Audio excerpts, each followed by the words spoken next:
Good morning, students. Welcome to your education online classes. As we know, we were doing the chapter Ancient Indian Education, and we have already done Vedic education and Brahmanic education. And we have seen that ages after age, different types of different thoughts of education has come up.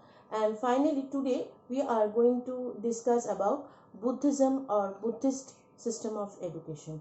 In spite of all good qualities, there were some demerits or negative points about the Brahmanic system of education which we have discussed. Today we are going to start Buddhist system of education. Now, before starting, I must mention that each and every education which I have discussed till now, and I will discuss further, we all know that they basically are dependent on religion.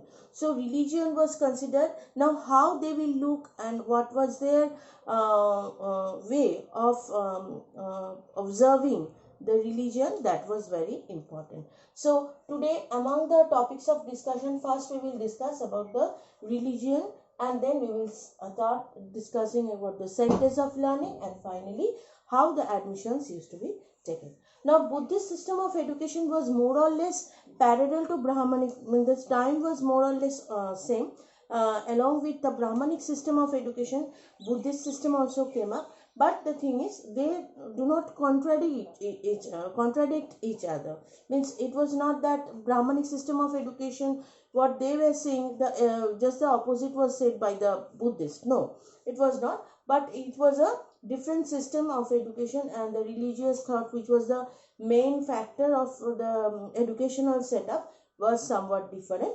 That's why we have to take up the issue of Buddhist period of education. Before starting, I will say that you are going to get everything in the PDF. So go through the YouTube channel, and if you get the see description, as you know, you go to the link and you see the notes provided along with the video, if any.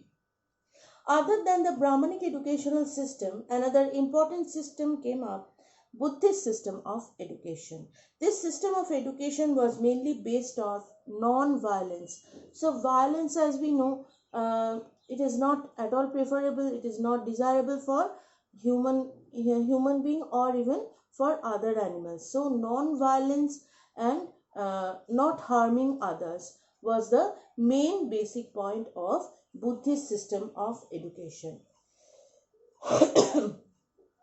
Religion. Buddhism does not believe in existence of God. They thought the fact is based on self and conscience. So Buddhists were not a believer of God, and they used to uh, think that self or himself or herself, the person, the humanity is the main thing, and the conscience, or in Bengali we call it Vivek, means how we thought, what is telling me, what instruction I am getting from my heart, the conscience. Okay, the ultimate aim of this religion is to help people attaining nirvana or to eternal peace. Means, see, what is the meaning of eternal peace? When you do something good to other people, or for your friend, or maybe for your family member, you feel a peace from within, isn't it? That yes, you have contributed or you have done something for them. That will bring you the eternal peace. Now, if you do something ill to others, you have you have disheartened someone, or you have hurted a person which you love. It happens in our life, isn't it? Then what happens, even if we sleep at night, we feel that yes, we cannot sleep properly, isn't it? Because something has happened in our life. So eternal peace means a peace which is from heart, which is very much required for the individual. So attaining goal, the main goal of Buddhism was attaining nirvana, or to or the eternal peace of mind. Now next comes the center of learning. Now, where was the Buddhist education conducted? The center of learning and teaching was known as Bodha Sangha. Other institutions performing the same were monasteries and vihar. A large number of vihar came up in the during the time of Lord Buddha. So first, the main basic thing was based on Bodha Sangha, where when you are going to get the PDF, you are going to see that in Bodha Sangha, there the students used to stay for a long period of time, maybe 12 years or 15 years of their life. And over there, all the facilities were provided, like they used to stay there, they used to study there, just like their home. They have to come to the house of the guru and they have to stay over there, okay, and they have to stay like a monk. Monks means sannyasi, okay. They have to stay a life of simplicity over there. The life was, there was nothing like entertaining them, no enjoyment, and they have to sacrifice their life for getting education, for learning something. They have to sacrifice their life over there.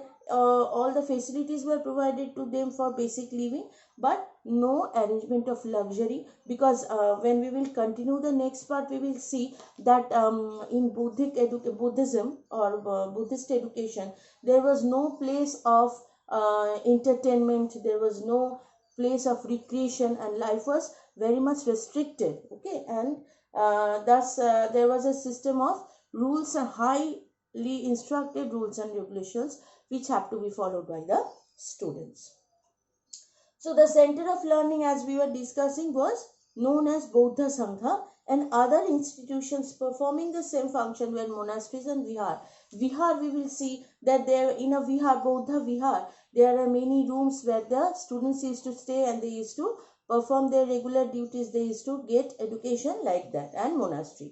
A large number of vihar came up in the era during the time of Lord Buddha. Now, the third point which we will discuss today is admission, means the admission of the students. Admission into the Sangha was based on strict rules and regulations. So, as just from the beginning we are seeing that there is a strict rules and regulations behind everything, because life was under control and life was highly restricted, and students, they cannot, whatever you like you can do, not that, okay. Life was very much restricted to the basic requirement, and they were not supposed to do any type of entertainment, as I have told earlier. Admission into the Sangha was based on strict rules and regulations. As a process of education, in the Sangha, the students had to devote themselves to the cause of Buddha. So what Buddha will tell, Lord Buddha will explain to the students, they have to follow the same. Those who were physically unfit, morally deprived, a debtor, immodest, and those who do not get permission from the parents were strictly prohibited from entering the Sangha. So, before starting the education also, some rules and regulations were there. Those who are physically unfit, means physically they are unfit. Next, morally deprived. They have done some immoral activity which they should not do. Moral means what is good, what is bad, do's and don'ts of our life. So if any criminal will try to enter the Buddha Sangha, they are not allowed to do that. A debtor, if someone has taken something or taken some money or hired some money for a time being, they are not also allowed. Immodest means those who are impolite, those unkind, those who could not get permission from their parents, and the persons, those who are not allowed to those who have not got permission from their parents were strictly prohibited from entering Sangha. So that's all for today. We have discussed the religion, the center of learning, and the admission. Next day we will start with different ceremony, as we have seen in Brahmanic education. In the same way, we are going to see some ceremonies which are followed by the Brahmanic educators or Brahmanic education followers. The same will happen with the Buddhist education also, that we will continue in the next day. Thank you very much.